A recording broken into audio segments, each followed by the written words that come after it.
The crystal chandeliers cast a warm glow across the polished marble floors of Harrison's fine jewelry, where 12-year-old Jasmine Harrison stood mesmerized by the sparkling displays before her. Her dark eyes reflected the shimmer of diamonds and precious gems as she pressed her nose against the glass, careful not to leave fingerprints on the pristine surface. She had inherited her father's passion for beautiful things, and even at her young age, she could distinguish the intricate details that made each piece unique. The store was quiet that afternoon, save for the soft classical music playing through hidden speakers. Jasmine knew every corner of this place. After all, it had been her playground since she was old enough to walk. Her father, Marcus Harrison, had built this empire from the ground up, though few knew the face behind the prestigious name. He preferred to work behind the scenes, managing his growing chain of luxury jewelry stores from his private office. Today, Jasmine had arrived early after her art class, clutching her sketchbook filled with her own jewelry designs. She loved spending afternoons here, drawing inspiration from the magnificent pieces on display. The regular staff knew her well, greeting her with warm smiles as she made her way through the store. But there was one face she didn't recognize, a tall woman with perfectly coiffed silver hair and sharp features, who watched her with suspicious eyes from behind the main counter. Regina Blackwood had recently been hired as the new sales manager, transferred from another luxury retailer across town. She stood rigid and alert, her pressed charcoal suit as crisp as her demeanor. She hadn't been properly introduced to all the regular customers yet, and something about the young girl wandering the store set her on edge. Jasmine approached a display case containing a collection of vintage brooches, her favorite section. She pulled out her sketchbook, ready to capture the intricate details of a particularly beautiful piece. As she leaned in closer, her elbow accidentally brushed against a velvet display stand holding a delicate diamond necklace. The stand wobbled, and before Jasmine could steady it, the necklace slipped onto the glass surface with a soft clink. Regina's heels clicked sharply against the marble floor as she rushed over. "Step away from the display immediately," she demanded, her voice cutting through the peaceful atmosphere like a knife. Jasmine jumped back, startled by the harsh tone. "I'm sorry," Jasmine began, "it was an accident. I can help dash. Don't touch anything else." Regina snapped, positioning herself between Jasmine and the display case. "I've been watching you case the store for the past 20 minutes. Did you think no one would notice?" Confusion and hurt flashed across Jasmine's face. "Case the store? But I'm just Dash." "Save your excuses," Regina interrupted, reaching for the store phone. "I'm calling security. And the police." Her fingers jabbed at the numbers with unnecessary force. "Please," Jasmine pleaded, "there's been a mistake. If you'd just let me explain Dash." But Regina was already speaking into the phone, her voice clipped and professional. "Yes, I need police assistance at Harrison's Fine Jewelry. I have a young shoplifter attempting to steal merchandise." She paused, listening. "Yes, I'll keep her here." Tears welled up in Jasmine's eyes as she clutched her sketchbook to her chest. She knew she should call her father, but her phone was in her backpack behind the counter, where she always left it. The regular staff would have vouched for her, but they were all in the back room for their afternoon meeting. Regina grabbed Jasmine's arm roughly, her manicured nails digging into the girl's skin. "Sit down," she ordered, pointing to a chair near the counter. "And don't even think about running." The minutes crawled by in tense silence. Jasmine's mind raced, trying to understand how her peaceful afternoon had turned into this nightmare. She could see her own designs scattered across the floor where she'd dropped her sketchbook, beautiful drawings of jewelry pieces inspired by the very store she was now being accused of trying to rob. When the police arrived, their heavy footsteps echoing through the store, Regina straightened her spine and adopted an air of righteous indignation. "Officers, thank you for coming so quickly. I caught this girl attempting to steal a diamond necklace worth over $50,000. The two officers approached, their faces stern. The taller one crouched down to Jasmine's level, his badge reading Officer Thompson. Is this true, young lady? Were you trying to steal something? No, sir, Jasmine managed through her tears. I was just looking at the jewelry. I come here all the time. My father dash. Your father knows you're here stealing. Officer Thompson's partner interrupted, his tone skeptical. No. Jasmine protested. My father owns dash. She's been spinning stories since I caught her, Regina interjected smoothly. First it was an accident, now she's claiming some connection to the owner. Classic diversionary tactics. The officers exchanged knowing looks, and Jasmine felt her heart sink. They weren't going to listen to her. No one was listening. As Officer Thompson began to reach for his handcuffs, the store's front door chimed, and a familiar voice cut through the tension like thunder. What the hell is going on here? Marcus Harrison stood in the doorway, his imposing figure casting a long shadow across the marble floor. His eyes took in the scene before him, his daughter in tears, the police officers, and his newly hired sales manager standing triumphantly nearby. The temperature in the room seemed to drop several degrees as understanding dawned on his face. Regina Blackwood felt the air leave her lungs as Marcus Harrison's commanding presence filled the jewelry store. She had seen him before in photographs and company newsletters, but nothing had prepared her for the raw power that emanated from him in person. His tailored charcoal suit couldn't hide the tension in his shoulders as he surveyed the scene before him, his dark eyes finally settling on her with an intensity that made her want to shrink into the shadows. Mr. Harrison, she began, her voice wavering slightly, I was just protecting your store's interests. This girl was Dash. This girl, Marcus cut her off, his voice dangerously quiet, is my daughter. The words hit Regina like a physical blow. She felt the color drain from her face as the implications of her actions crashed over her in waves. Her eyes darted between Marcus and Jasmine, noting for the first time the similarities in their features, the same determined set of their jaws, the same intelligent eyes. Officer Thompson cleared his throat uncomfortably.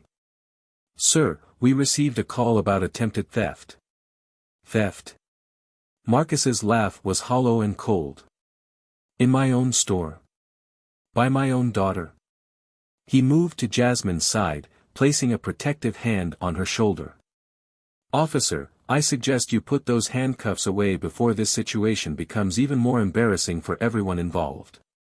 Regina's mind raced as she watched her carefully constructed world begin to crumble. She had been so sure, so convinced of her own righteousness. 20 years in luxury retail had taught her to trust her instincts about people, or so she had thought. But now those same instincts had led her to make the biggest mistake of her career. I didn't know, she whispered, more to herself than anyone else. How was I supposed to know? That's exactly the problem, isn't it, Ms. Blackwood? Marcus's voice cut through her thoughts. You didn't know, yet you acted as if you knew everything. You saw a young black girl in an expensive jewelry store and made assumptions that say far more about you than they do about her. The other employees had emerged from their afternoon meeting, drawn by the commotion. Their faces showed a mixture of shock and disappointment as they took in the scene. Thomas, the elderly security guard who had worked at the store for over a decade, shook his head sadly. Jasmine comes here almost every day after school, he said quietly. She sits right there at the counter, drawing in her sketchbook. She's going to be a jewelry designer someday. Regina felt sick as she noticed the scattered papers on the floor, beautiful, detailed drawings of jewelry pieces that showed remarkable talent and understanding of design. She had been so focused on what she thought she saw that she had missed what was actually in front of her. Ms. Blackwood, Marcus said, his voice level but firm, in the 3 months you've worked here, have you ever noticed any inventory discrepancies? Any suspicious activity? No, sir, she admitted. And in those 3 months, did you ever once ask about my family? About the history of this store? Did you take the time to know the regular customers, the people who make this business what it is? Each question felt like another nail in the coffin of her career. Regina had been so focused on maintaining what she considered proper standards, on protecting the store's prestigious image, that she had failed to understand what truly made it special. The officers, now clearly uncomfortable with the situation, began to back away. "Mr. Harrison, it seems there's been a misunderstanding. We apologize for any distress this may have caused your daughter." Marcus nodded curtly, but his attention remained fixed on Regina. "A misunderstanding?" "No, officer. This was a deliberate act of prejudice by someone who should have known better. Someone who was hired to represent this store's values of excellence, integrity, and respect for all." Regina felt tears threatening to spill from her eyes, but she blinked them back. She had no right to cry, not when she had caused so much pain to an innocent child. "Mr. Harrison, please. I can explain." "Explain what, exactly?" he challenged. "Explain why you thought it was acceptable to manhandle a child. To call the police without making any attempt to verify her story. To assume guilt based on nothing but your own prejudices." The other employees watched in silence, their faces a mix of sympathy and judgment. Many of them had known Jasmine since she was a toddler, had watched her grow up within these walls. They had seen her inherit her father's passion for jewelry, had encouraged her budding talent for design. Regina's hands trembled as she reached for her employee badge. I understand if you want my resignation." "Resignation?" Marcus shook his head. "No, Ms. Blackwood. You're fired. Effective immediately. Please collect your things and leave. Security will escort you out." The words fell like a hammer, final and devastating. Regina nodded numbly, her perfectly maintained composure finally cracking. As she gathered her personal items from behind the counter, she could feel the weight of everyone's stares, the silent judgment of her actions. She had come to Harrison's fine jewelry believing she would elevate its standards, never realizing that her own standards, her prejudices and assumptions, were what truly needed examination. As Thomas appeared at her side to escort her from the building, Regina caught one last glimpse of Jasmine, now safely in her father's embrace, and the full weight of her actions finally hit her. She had allowed her biases to nearly destroy an innocent child's love for a place that was rightfully hers. And in doing so, she had destroyed everything she had worked for in her own career. The glass doors closed behind her with a final, decisive click, leaving her alone on the sidewalk with nothing but her shame and the knowledge that she had no one to blame but herself. News of the incident at Harrison's fine jewelry spread through the community like wildfire. By the following morning, local news vans had gathered outside the store, their satellite dishes reaching toward the sky like metal flowers. Marcus Harrison stood at his office window, watching as reporters interviewed passers-by, each seeking their own angle on the story. Behind him, Jasmine sat curled up in his leather office chair, sketching in a new notebook he had bought to replace the one that had been scattered across the store floor. Her hands moved with purpose across the page, but he could see the lingering tension in her shoulders, the way she would occasionally glance toward the door as if expecting trouble. "Sweetheart," he said softly, turning away from the window, "we don't have to open today if you're not ready." Jasmine looked up from her drawing, her eyes showing a maturity beyond her years. "No, Dad. We should open. People need to see that we're not afraid." A gentle knock at the door interrupted them. Patricia Chen, the store's marketing director, entered with a tablet in hand. "Marcus, I think you should see this. The security footage from yesterday has been leaked online." Marcus felt his jaw tighten. "Leaked? By whom?" "We're not sure," Patricia admitted, "but it's gone viral. The comments, people are angry, but not at us. They're sharing their own stories of similar experiences. It's starting a conversation." The footage played on Patricia's tablet, showing the incident from multiple angles. The clear prejudice in Regina's actions, the unnecessary escalation, the fear in Jasmine's eyes, it was all there in stark, undeniable detail. But what caught Marcus's attention was the comments section beneath the video. My daughter had the same thing happen at a department store last month. This is why my son is afraid to go shopping alone. Time for real change in retail. Marcus ran a hand over his face, feeling the weight of responsibility settle on his shoulders. This wasn't just about his store anymore. This was about something much bigger. Dad, Jasmine's voice was quiet but firm, I want to talk to them. The reporters? Marcus asked, surprised. She nodded. Someone needs to tell our side. And, maybe if people see me, see that I'm not just some victim but a person with dreams and goals, it'll help change things. Patricia stepped forward. She's right, Marcus. This could be a turning point. Not just for the store, but for the whole community. Marcus studied his daughter's face, seeing in it the same determination that had driven him to build his business from nothing. He had always taught her to stand up for what was right, to face challenges head-on. Now she was teaching him the same lesson. Okay, he agreed. But we do this right. Patricia, call a press conference. And get me Dr. James from the Urban League on the phone. It's time we addressed the bigger picture. The next few hours were a whirlwind of activity. The store's main showroom was transformed into a makeshift press area, with chairs arranged in neat rows before a small podium. Local community leaders arrived, offering their support and solidarity. Among them was Dr. Olivia James, a respected civil rights advocate who had long worked to address racial bias in local businesses. As the cameras set up and journalists took their seats, Marcus stood with Jasmine in his office, helping her straighten the collar of her favorite blue dress. Are you sure about this, sweetheart? Jasmine nodded, clutching her sketchbook. I want to show them my designs, Dad. I want them to see that I belong here just as much as anyone else. The press conference began with Marcus addressing the incident directly, his voice steady as he recounted the events.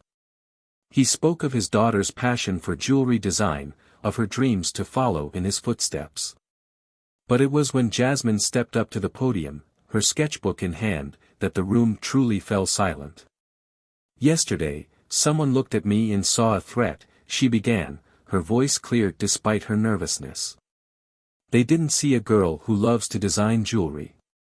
They didn't see someone who spends hours studying gemstones and settings. They just saw the color of my skin and decided I didn't belong. She opened her sketchbook, holding up her designs for the cameras to see. These are my dreams. I draw them here, in this store, because this is where I feel inspired. Or at least, I used to. A murmur ran through the crowd as Jasmine continued, but I won't let one person's prejudice steal that from me. This store isn't just my father's business, it's my future. And I'm not going anywhere. Dr. James stepped forward then, placing a supportive hand on Jasmine's shoulder. What happened here is not an isolated incident, she addressed the crowd. But what happens next could be. Mr. Harrison has agreed to partner with the Urban League to develop comprehensive anti-bias training programs for retail establishments across the city. Marcus returned to the podium, his voice firm with conviction. Harrison's fine jewelry will be the first to implement these programs, but we won't be the last. We're establishing a scholarship fund for young designers from underrepresented communities, and we'll be hosting monthly workshops where aspiring jewelers can learn about the craft, regardless of their background. The cameras flashed as Marcus put his arm around his daughter. Change doesn't happen by accident, he concluded. It happens when we choose to learn from our mistakes, when we choose to be better. Today, we're making that choice. 3 months after the incident, Harrison's fine jewelry had transformed into more than just a luxury retail store. The elegant showroom now doubled as a classroom every Saturday morning, filled with eager young students learning the basics of jewelry design. At the front of the room, Jasmine stood confidently beside her father, demonstrating how to sketch different gem cuts on a large whiteboard. Remember, she explained to the diverse group of aspiring designers, every stone tells its own story. Your job is to help that story shine through. The students, ranging from 12 to 18 years old, bent over their sketchbooks with intense concentration. They were the first recipients of the Harrison Design Initiative, a program born from the painful events of that spring afternoon. Each had their own dreams, their own reasons for being there, but they shared one common thread: they had all felt, at some point, that they didn't belong in spaces like this.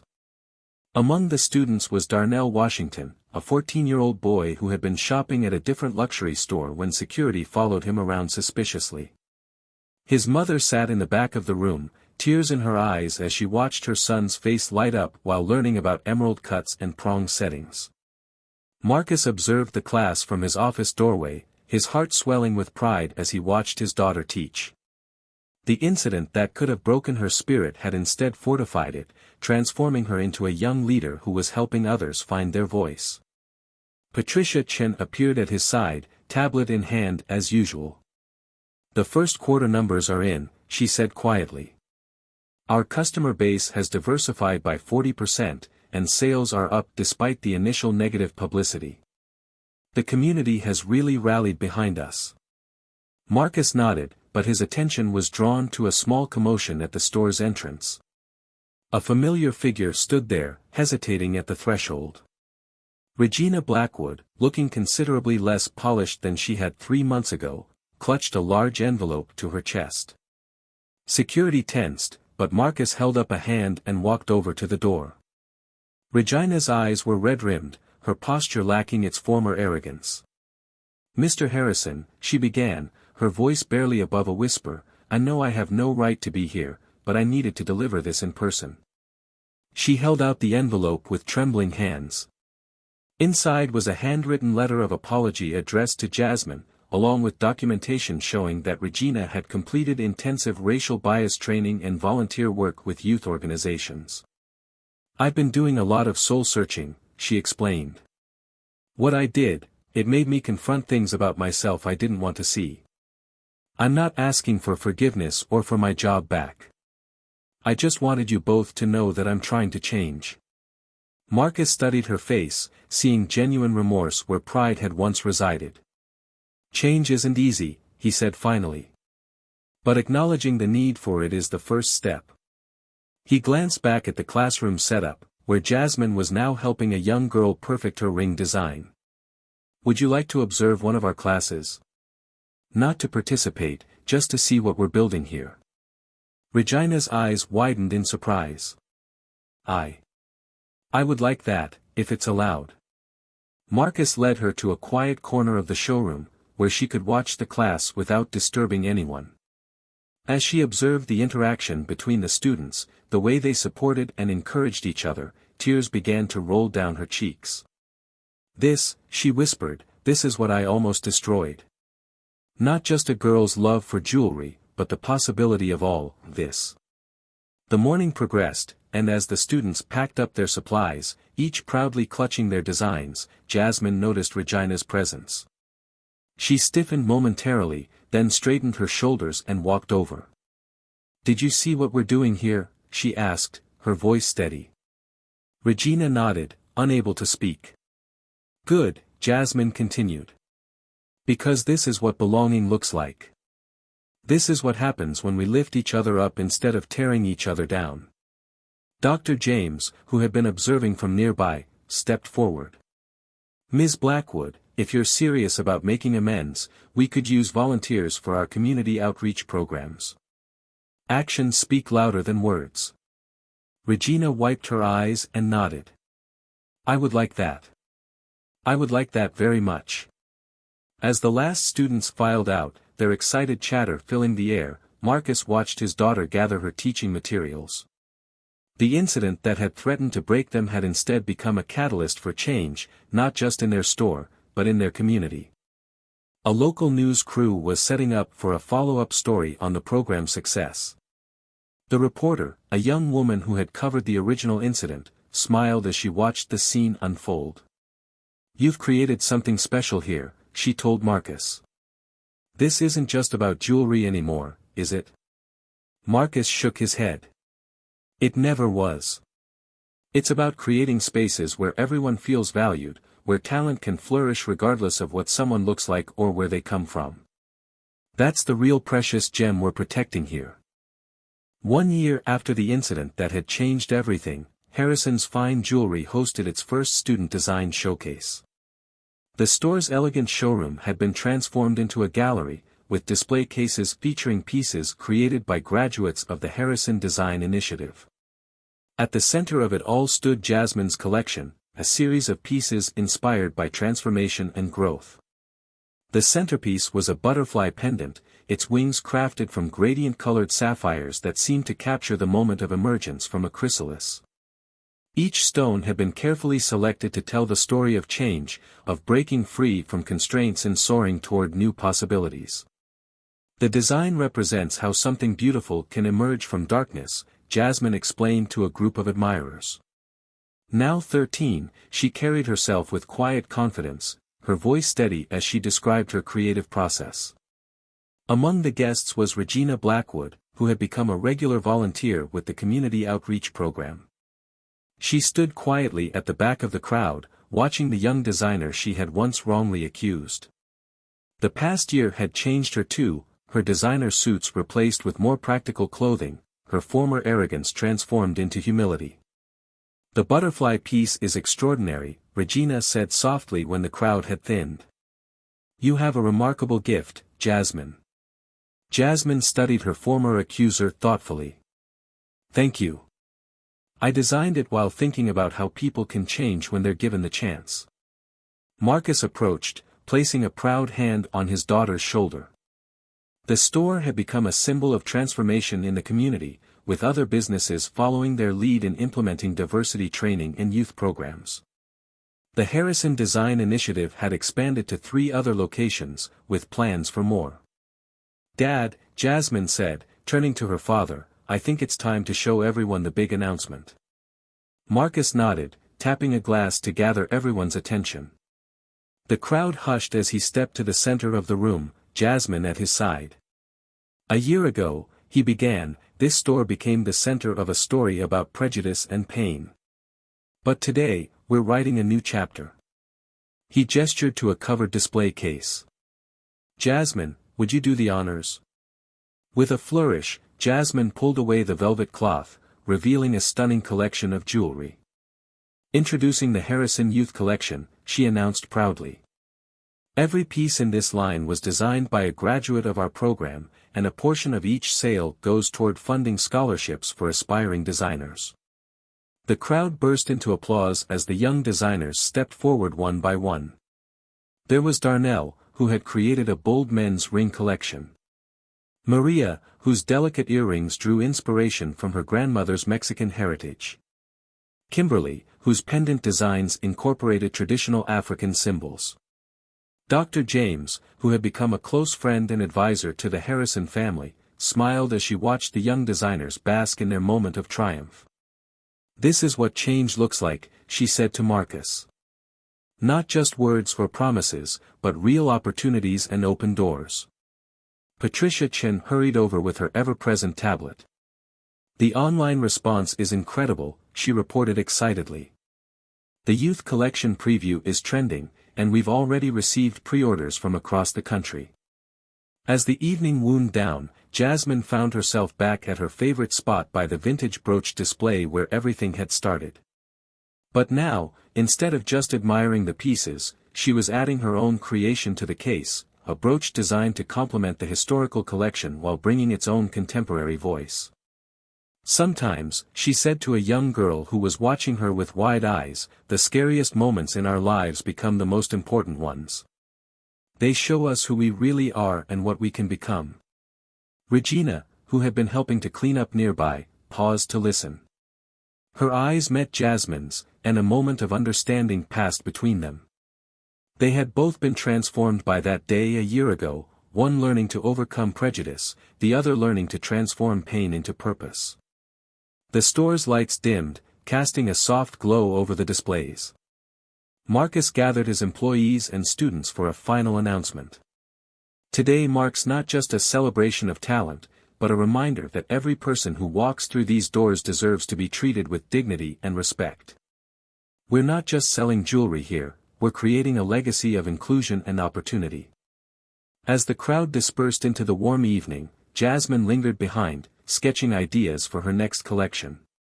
The store that had once been the site of her humiliation had become a sanctuary of creativity and hope.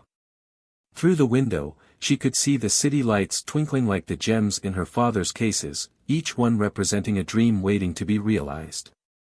"Ready to go home, sweetheart?" Marcus asked, gathering his things.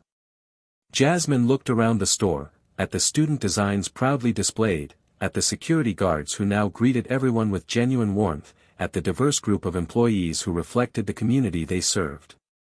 She smiled, closing her sketchbook. "Actually, Dad," she said, "I think we're already home."